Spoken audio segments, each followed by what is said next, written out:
இதுதான் நம்மளுடைய சூழ்நிலைகள் எதையுமே புரிந்து கொள்ளாமல் நம்மை முழுக்க முழுக்க வந்து அவங்களுடைய கண்ட்ரோலை வச்சுக்கணும்னு நினைக்கக்கூடிய ஒரு மனைவிமார்களுக்கு டாமினன்ட் ஒய்ஃப் அப்படிங்கிறதை தாராளமாக நம்ம சொல்லலாம்.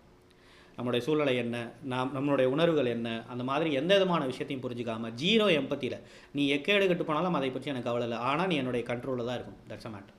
நீ இந்த விஷயத்தை செய்ய போறியா, என்னுடைய கண்ட்ரோலுக்கு கீழே தான் அதை செய்யணும். ஒருவேளை இந்த விஷயம் அப்படிங்கிறது நம்முடைய வாழ்க்கைக்கு முக்கியமாக இருந்தாலும் கூட நீ என்னுடைய அவுட் ஆஃப் கண்ட்ரோலில் போகிற மாதிரி இருந்ததுன்னா முதல்ல நான் உன்னை கண்ட்ரோல் பண்ணுறதுக்கு இது பண்ணுவேன். அது எனக்கு தேவையே இல்லை. எனக்கு வளர்ச்சி அது இதுங்கிற எதுவுமே எனக்கு தேவையில்லை. உன்னை நான் வந்து டாமினேட் பண்ணணுங்கிற ஒரே ஒரு விஷயந்தான்.